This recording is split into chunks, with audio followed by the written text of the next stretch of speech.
ವೇಣುಗೋಪಾಲ್ ಅವರೇ ಹೇಳ್ಬಿಟ್ರಲ್ಲ Swati madam, correct ನೀವು ಹೇಳ್ತಿರೋದು. ಪಾಪ ಹೋದವರು ಇದೇ ನಿರೀಕ್ಷೆಯಲ್ಲಿ ಹೋಗಿದ್ರೇನೋ, ಆದ್ರೆ ಇದು ಯಾವ್ದು ಚರ್ಚೆನೇ ಆಗಿಲ್ಲ. ಚರ್ಚೆ ಆಗಿದ್ದು 3 ಸೀಟ್ ರಾಜ್ಯಸಭಾ, ಆಮೇಲೆ ಚುನಾವಣೆ. ನಾನು ಹೇಳ್ತಿರೋದು ಚುನಾವಣೆಯಲ್ಲಿ ಕೇವಲ 1-2 ಪರಿಷತ್ ಚುನಾವಣೆ ಇರುವಂತದಲ್ಲ, ಒಟ್ಟು 12 ಸೀಟ್ಗಳಿರುವಂತದ್ದು. 5 ನಾಮಿನೇಷನ್ಸ್ ಆಗಿರ್ಬೋದು ಮತ್ತು 7 ಬೈನಿಯಲ್ ಚುನಾವಣೆ, ಎಂಎಲ್ಎಗಳಿಂದ ಆಯ್ಕೆಯಾಗುವಂತಹ ಎಂಎಲ್ಸಿಗಳು. ಸೊ ಬಹಳ ಸ್ಪಷ್ಟವಾಗಿ ಇಲ್ಲಿ 12 ಎಂಎಲ್ಸಿ ಚುನಾವಣೆಗಳು ಮತ್ತು ಜಿಬಿಎ ಚುನಾವಣೆಯನ್ನ ಹೇಗೆ ಮಾಡುವಂತದ್ದು, ಹೇಗೆ ಅದರ ಕಾರ್ಯರೂಪ ಹೇಗೆ, ಅಂಡ್ ಎಸ್ಐಆರ್ ಅನ್ನುವಂತಹ ಒಂದು ದೊಡ್ಡ ಮೊನ್ನೆ ನಾವು ಒಂದು ದೊಡ್ಡ ಸಮಾವೇಶವನ್ನು ಕೂಡ ಮಾಡಿದ್ವಿ. ಅದಕ್ಕೆ ಸುರ್ಜೇವಾಲಾ ಅವರು ಕೂಡ ಬಂದಿದ್ರು. ಸೊ ದೇಶದಾದ್ಯಂತ ಒಂದು ಎಸ್ಐಆರ್ ವಿರುದ್ಧ ಹೇಗೆ ಒಂದು ಆಂದೋಲನವನ್ನ ನಾವು ಮಾಡಬೇಕು, ಸೊ ಈ ಎಲ್ಲಾ ವಿಚಾರಗಳನ್ನು ಚರ್ಚೆ ಆಗಿದೆ. ಅಂಡ್ ಇನ್ನೊಂದು ಬಹಳ ಸ್ಪಷ್ಟವಾಗಿ ಮುಖ್ಯಮಂತ್ರಿ ಮತ್ತು ಉಪಮುಖ್ಯಮಂತ್ರಿಗಳು ಇಬ್ರು ಹೇಳಿದ್ದಾರೆ, ನಾವು ಸಚಿವ ಸಂಪುಟ ವಿಸ್ತರಣೆಯೋ ಪುನರ್ರಚನೆಯೋ ಇದರ ಪ್ರಸ್ತಾಪವನ್ನ ತೆಗೆದುಕೊಂಡು ಹೋಗ್ತೀವಿ. ಸೊ ಯಾವ ರೀತಿಯಾಗಿ ಚರ್ಚೆ ಆಗುತ್ತೆ ಅದನ್ನ ಅಲ್ಲಿ ನೋಡೋಣ ಅನ್ನುವಂಥದ್ದು.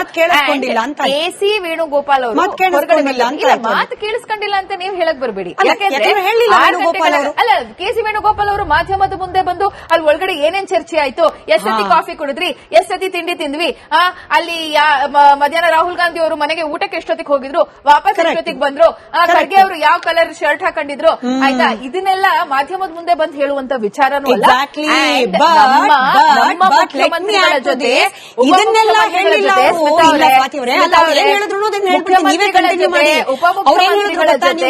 ತೋರಿಸಿದ್ರಲ್ಲ ಮುಖ್ಯಮಂತ್ರಿ ಬದಲಾವಣೆ ನಾವು ಚರ್ಚೆ ಮಾಡಿಲ್ಲ, ಮಾಧ್ಯಮದಲ್ಲಿ ತೋರಿಸಿದ್ರಲ್ಲ ಸಂಪುಟ ಪುನಾರಚನೆ ಅದನ್ನ ನಾವು ಚರ್ಚೆ ಮಾಡಿಲ್ಲ, ಹೇಳಿದ್ ಕೆ.ಸಿ. ವೇಣುಗೋಪಾಲ್ ಅವರೇನೆ.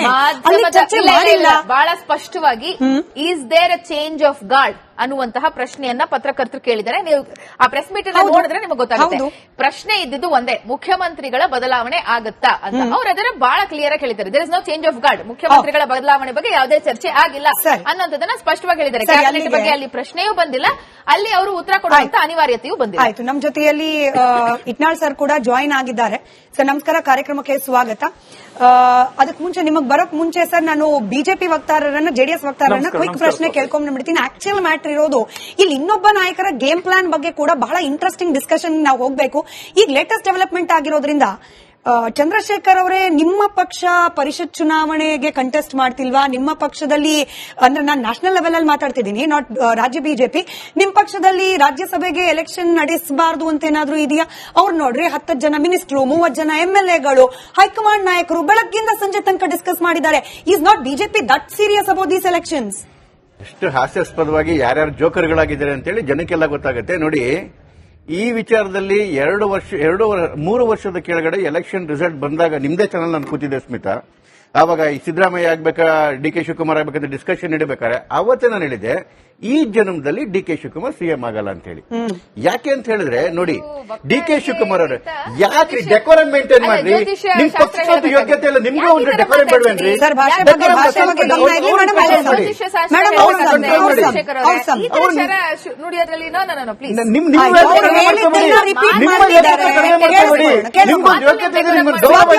ಮಾಡ್ಕೋಬೇಡಿ, ಓವರ್ ಆಕ್ಷನ್ ಮಾಡಬೇಡಿ, ಕರ್ಕೊಳ್ಳಿ, ಓವರ್ ಆಕ್ಷನ್ ಮಾಡಬೇಡಿ. ಯಾಕೆ ಅಂತ ಹೇಳಿದ್ರೆ ನೋಡಿ ಸ್ಮಿತಾ, ಯಾವಾಗ ಒಕ್ಕಲಿಗ ಸಮುದಾಯದಲ್ಲಿ ಇವರು ಪೆನ್ನು ಪೇಪರ್ ಕೊಡಿ ನಾನು ಮುಖ್ಯಮಂತ್ರಿ ಆಗ್ತೀನಿ ಅಂತ ಡಿ.ಕೆ. ಶಿವಕುಮಾರ್ ಹೇಳಿದ್ರಲ್ಲ, ಆಗ್ಲೇ ಅವ್ರಿಗೆ ಬಹಳ ಚೆನ್ನಾಗಿ ಗೊತ್ತಿತ್ತು ನಾನು ಯಾವುದೇ ಕಾರಣಕ್ಕೂ ಮುಖ್ಯಮಂತ್ರಿ ಆಗೋದಿಲ್ಲ ಅಂತ ಹೇಳಿ. ಯಾಕೆ ಅಂತ ಹೇಳಿದ್ರೆ ಡಿ.ಕೆ. ಶಿವಕುಮಾರ್ ಅವರ ವೀಕ್ನೆಸ್ ಡಿ.ಕೆ. ಶಿವಕುಮಾರ್ ಅವರಿಗೆ ಚೆನ್ನಾಗಿ ಗೊತ್ತು. 1 ಅಥವಾ 2 ಜಿಲ್ಲೆಗಳು ಬಿಟ್ರೆ ಅವರ ಬೇರೆ ಜಿಲ್ಲೆಗಳಲ್ಲಿ ಅವ್ರ ಪ್ರಭಾವ ಇಲ್ಲ. Is not a mass leader in entire Karnataka ಅಂತಕ್ಕಂಥ ವೀಕ್ನೆಸ್ ಡಿ.ಕೆ. ಶಿವಕುಮಾರ್ ಗೊತ್ತು. ಅದೇ ಕಾರಣಕ್ಕೋಸ್ಕರ 2013ರಲ್ಲಿ ಇವರು ಸಿದ್ದರಾಮಯ್ಯನವರು ಅವ್ರನ್ನ ಮಿನಿಸ್ಟರ್ ಮಾಡಿದಂಗೆ 9 ತಿಂಗಳು ಆಚೆ ಕಡೆ ನಿಲ್ಸಿದ್ರು. ಅದೇ ರೀತಿ ಸಿದ್ದರಾಮಯ್ಯವ್ರಿಗೂ ಒಂದು ವೀಕ್ನೆಸ್ ಇತ್ತು, ಅವ್ರಿಗೂ ಒಂದು ವೀಕ್ನೆಸ್ ಗೊತ್ತಿತ್ತು. ನಾಳೆ ಏನಾದ್ರು ಮುಖ್ಯಮಂತ್ರಿ ಇದು ಕುಚ್ಚಿಗೆ ಕಾಂಪಿಟೇಷನ್ ಬಂದು ಅವರು ಡಿ.ಕೆ. ಶಿವಕುಮಾರ್ ಬಗ್ಗೆ ತಲೆ ಕೆಸ್ಕೊಂಡಿಲ್ಲ, ಅವರು ತಲೆ ಕೆಸ್ಕೊಂಡಿದ್ದು ಮಲ್ಲಿಕಾರ್ಜುನ್ ಖರ್ಗೆ ಅವ್ರ ಬಗ್ಗೆ. ಯಾಕೆ ಅಂತ ಹೇಳಿದ್ರೆ ಹೈಕಮಾಂಡ್ ವಿಚಾರದಲ್ಲಿ ಅತ್ಯಂತ ಆಪ್ತರಾಗಿರ್ತಕ್ಕಂಥ ಮಲ್ಲಿಕಾರ್ಜುನ್ ಖರ್ಗೆ ಅವರ ಸೀನಿಯಾರಿಟಿ ವಿಚಾರದಲ್ಲಿ ಮತ್ತೆ ದಲಿತರ ವಿಚಾರದಲ್ಲಿ ನನಗೆ ಅವ್ರ ಕಾಂಪಿಟೇಷನ್ ಆಗ್ಬೋದು ಅಂತೇಳಿ ಇವರಿಬ್ಬರಿಗೂ ಅವರ ವೀಕ್ನೆಸ್ ಮೇಲೆ ಭಯ ಇತ್ತು. ಹಾಗಾಗಿ ಡಿ.ಕೆ. ಶಿವಕುಮಾರ್ ಅವರಿಗೆ ಏನು ಅಧ್ಯಕ್ಷ ಗಾದಿ ಉಳಿಸ್ಕೋಬೇಕಿತ್ತು, ಆ ಡಿ.ಸಿ.ಎಂ ಜಾಗ ಉಳಿಸ್ಕೋಬೇಕಿತ್ತು, ಸಿದ್ದರಾಮಯ್ಯ ಅವರಿಗೆ ಮುಖ್ಯಮಂತ್ರಿ ಸ್ಥಾನ ಉಳಿಸ್ಕೋಬೇಕಿತ್ತು. ಹಾಗಾಗಿ ಅವರಿಬ್ಬರು ಆಡ್ತಿರ್ತಕ್ಕಂಥ ಜುಗಲ್ ಬಂದಿ ಬೃಹನ್ನಾಳೆ ನಾಟಕ ಇದು. ಒಬ್ರು ಹೊಡೆದಂಗ್ ಮಾಡ್ತಾರೆ, ಇನ್ನೊಬ್ರು ಹತ್ತಂಗ್ ಮಾಡ್ತಾರೆ. ಇದೇನಂತ ಹೇಳಿದ್ರೆ ಇಬ್ಬರಿಗೂ ಚೆನ್ನಾಗ್ ಗೊತ್ತು. ಡಿ ಕೆ ಶಿವಕುಮಾರ್ ಮುಖ್ಯಮಂತ್ರಿ ಆಗಲಂತ ಅವ್ರಿಗೆ ಚೆನ್ನಾಗ್ ಗೊತ್ತು, ನನಗೆ ಖರ್ಗೆ ನನಗೆ ಅಡ್ಡ ಬರಬಾರ್ದು ಅಂತ ಇವ್ರಿಗೆ ಚೆನ್ನಾಗ್ ಗೊತ್ತು. ಹಾಗಾಗಿ ಇವ್ರೇನ್ ಮಾಡುದು, ಇವರಿಬ್ರು ಜುಗಲ್ ಬಂದಿ ನಾಟಕ ಆಡ್ಕೊಂಡು ಅವ್ರು ಕೇಳ್ದಂಗ್ ಮಾಡ್ಕೊಳ್ಳೋದು, ಇವ್ರು ಕೊಟ್ಟಂಗ್ ಮಾಡ್ಕೊಳ್ಳೋದು, ಹಿಂಗ್ ಮಾಡ್ಕೊಂಡು ನಾಟಕ ಆಡ್ಕೊಂಡು ಈ ಕಡೆ ಕಾಂಗ್ರೆಸ್ MLAಗಳಿಗೂ ಕಿವಿ ಹೂವ ಮುಟ್ಟಿದ್ರು, ಮಿನಿಸ್ಟರ್ಗಳಿಗೂ ಹೂವ ಮುಟ್ಟಿದ್ರು. ಕರ್ನಾಟಕದ ಜನ ನೀವು ಕೂಲಿ ಕೇಳ್ತಾವ್ರೆ ಅಂತಲ್ಲ, ಕರ್ನಾಟಕ ಜನ ಕೂಲಿ ಕೇಳ್ತಾ ಇದಾರೆ. ಓಟ್ ಹಾಕಿರೋ ಕೂಲಿ ಕೊಡ್ರಪ್ಪ ನಮ್ಗೆ ಅಂತೇಳಿ ಅವ್ರ ಜೀವನ ನರಕ ಮಾಡ್ಬಿಟ್ಟು ಇವ್ರು ಯಾಕೆ ನಾಟಕ ಆಡ್ತಾ ಇದಾರೆ ಅಂತ ಹೇಳಿದ್ರೆ, ಸತೀಶ್ ಜಾರಕಿಹೊಳಿಯ ಭಯ ಡಿ ಕೆ ಶಿವಕುಮಾರ್ಗಿದೆ, ನನ್ನ ಸ್ಥಾನಕ್ಕೆ ಬರ್ತಾರೆ ಅಂತೇಳಿ. ಮಲ್ಲಿಕಾರ್ಜುನ್ ಖರ್ಗೆ ಭಯ ಸಿದ್ದರಾಮಯ್ಯನವರಿಗಿದೆ. ಹಾಗಾಗಿ ಇವರಿವರ ಸ್ಥಾನ ಗಟ್ಟಿ ಮಾಡ್ಕೊಳ್ಳೋದಕ್ಕೆ ಒಳಗೆ ಸೇರ್ಕೊಂಡು ಆಡ್ತಿರ್ತಕ್ಕಂಥ ನಾಟಕ. ಈ ನಾಟಕ 3 ವರ್ಷದಿಂದ ನಡೀತಾ ಇದೆ, ಇನ್ನು 2 ವರ್ಷ ನಡೆಯುತ್ತೆ. ಡಿ ಕೆ ಶಿವಕುಮಾರ್ ಏನಾದ್ರು ನಿಜವಾಗ್ಲೂ ಆತರ ಇದ್ರೆ, ಅಕಸ್ಮಾತ್ ಏನಾದ್ರು ಇದ್ದಿದ್ರೆ ಡಿಸಿಸಿವ್ ವಿಷಯಕ್ಕೆ ಬಂದ್ಬಿಟ್ಟಿರೋರು. ಈಗೇನ ಹೋಗಿದೆ ನೋಡಿ, ಜಾರಕಿಹೊಳಿ ಜೊತೆಲಿದ್ದೀವಿ ಅಂತೇಳಿ ಜಾರಕಿಹೊಳಿ ಕಿವಿಗೂ ಹೂವ ಬೀಳ್ತಾ ಇದೆ, ಜನಗಳ ಕಿವಿಗೂ ಹೂವ ಬೀಳ್ತಾ ಇದೆ, ಸಂಪೂರ್ಣ ವಿಸ್ತರಣೆನೂ ಆಗ್ತಾ ಇಲ್ಲ. ಹಾಗಾಗಿ ಈ ಸಿದ್ದರಾಮಯ್ಯ ಮತ್ತು ಡಿ ಕೆ ಶಿವಕುಮಾರ್ ಇರ್ತಿರ್ತಕ್ಕಂಥ ಬೃಹನ್ನಳೆ ನಾಟಕ ಇದು. ಇವ್ರಿಗೂ ಚೆನ್ನಾಗಿ ರಾಜಶೇಖರ್ ತಳವಾರ್ ಅವರು ಜಾಯ್ನ್ ಆಗಿದ್ದಾರೆ ನಮ್ಮ ಜೊತೆಯಲ್ಲಿ. ವಾಲ್ಮೀಕಿ ಸಮುದಾಯದ ಮುಖಂಡರು. ಸರ್ ನಮಸ್ಕಾರ, ಕಾರ್ಯಕ್ರಮಕ್ಕೆ ಸ್ವಾಗತ. ಬಹುಶಃ ಎಲ್ಲೋ ಟಿವಿ ವಾಲ್ಯೂಮ್ ಇದೆ ಸರ್, ಅದನ್ನ ಮ್ಯೂಟ್ ಮಾಡ್ಕೊಳ್ಳಿ ದಯವಿಟ್ಟು. ಇಟ್ನಾಳ್ ಸರ್ ಪ್ರಶ್ನೆ ಮಾಡಿ ವಾಪಸ್ ಬರ್ತೀನಿ. ಇಟ್ನಾಳ್ ಸರ್, ನಾವು ಬೆಳಗ್ಗೆ ಹಾಗೆ ಮಧ್ಯಾಹ್ನ 4:15 ಸುಮಾರಿಗೆ 2 ವಿಶೇಷ ಬುಲೆಟಿನ್ಗಳಲ್ಲಿ ಒಳನೋಟ ರಾಜಕೀಯ ಎಳೆಯಾಗಿ ಈ ದೆಹಲಿ ಟ್ರಿಪ್ ನ ಬಗ್ಗೆ ಅನಾಲಿಸಿಸ್ ಮಾಡ್ತಿದ್ವಿ sir. Correct us if we are wrong in our analysis. Satish Jarkiholi ಅವರು ಕೆಪಿಸಿಸಿ ಪಟ್ಟದ ಬಗ್ಗೆ ಇಟ್ಟಿರುವ ಕ್ಲೈಮ್ ಕಾಂಗ್ರೆಸ್ ಹೈಕಮಾಂಡ್ ಅನ್ನ ಇಕ್ಕಟ್ಟಿಗೆ ಸಿಲುಕಿಸ್ತಾ ಇದೆ. ಕೆಪಿಸಿಸಿ ಪಟ್ಟ ಕೊಡಬೇಕು ಅಂದ್ರೆ ಡಿ ಕೆ ಶಿವಕುಮಾರ್ ಸಿಎಂ ಆಗಬೇಕು, ಡಿ ಕೆ ಶಿವಕುಮಾರ್ ಸಿಎಂ ಆಗಬೇಕು ಅಂತಂದ್ರೆ ಸಿದ್ದರಾಮಯ್ಯನವರು ಕೆಳಗಿಳಿಬೇಕು. ಈ ಕಾಂಪ್ಲಿಕೇಟೆಡ್ ಇಂಟರ್ ಕನೆಕ್ಟೆಡ್ ಡಿಸಿಷನ್ಗೆ ಹೈಕಮಾಂಡ್ ಬರ್ಲಿಕ್ಕೆ ಸಾಧ್ಯವಾಗಿದೆ. ಇವತ್ತು ಏನೂ ಇಲ್ಲ ಅಂತ ಹೇಳಿ ಪ್ರೆಸ್ ಮೀಟ್ ಮಾಡಿದೆ. Is this correct sir?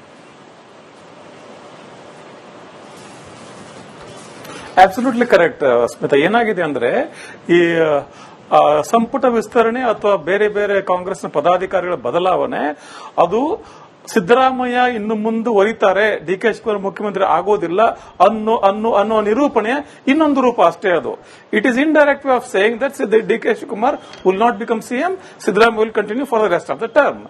ಆದರೆ ಏನಾಗಿದೆ ಈಗ, ಇಷ್ಟೇ ಮಾತ್ರ ಆಗಿದ್ರೆ ಈ ಏನು SIR ಬಗ್ಗೆ ರಾಜ್ಯಸಭೆ ವಿಚಾರಗಳ ಬಗ್ಗೆ ಮಾತಾಡಬೇಕಾಗಿದ್ರೆ ಇಷ್ಟು ದೊಡ್ಡ ಮಟ್ಟದ ಒಂದು ಅರ್ಧ ಕ್ಯಾಬಿನೆಟ್ ಅಲ್ಲಿ ಕೂತ್ಕೊಂಡು ಇದೆಲ್ಲ ಚರ್ಚೆ ಮಾಡೋ ಅಗತ್ಯ ಇರಲಿಲ್ಲ. ಅದು ಮುಖ್ಯವಾಗಿ ಒಬ್ಬ ನಾಯಕರನ್ನ ಹೊರಗಿಟ್ಟು ಒಬ್ಬರ ಜೊತೆ ಮಾತ್ರ ಅಗತ್ಯ ಇಲ್ಲ. ಇಡೀ ರಾಜ್ಯಕ್ಕೆ ಸಂಬಂಧಪಟ್ಟ ವಿಚಾರವನ್ನ ನೀವು ಇಬ್ರು ನಾಯಕರು ಕೂರ್ಸ್ಕೊಂಡು ಮಾತಾಡ್ತೀರಿ. ಮೊದಲು ಅರ್ಧ ಗಂಟೆ ಸಿದ್ದರಾಮಯ್ಯ ಕೂರ್ಸ್ಕೊಂಡು ಮಾತಾಡೋದು, ಆಮೇಲೆ ಡಿ ಕೆ ಶಿವಕುಮಾರ್, ಈ ತರ ಒಬ್ಬೊಬ್ಬರಾಗಿ ಮಾತಾಡೋದಿಲ್ಲ ನೀವು ರಾಜ್ಯದ ವಿಚಾರಗಳ ಬಗ್ಗೆ ಮಾತಾಡೋದಾದ್ರೆ. ಸೊ ಇದೆಲ್ಲ ಜನರಿಗೆ ಅರ್ಥ ಆಗುತ್ತೆ.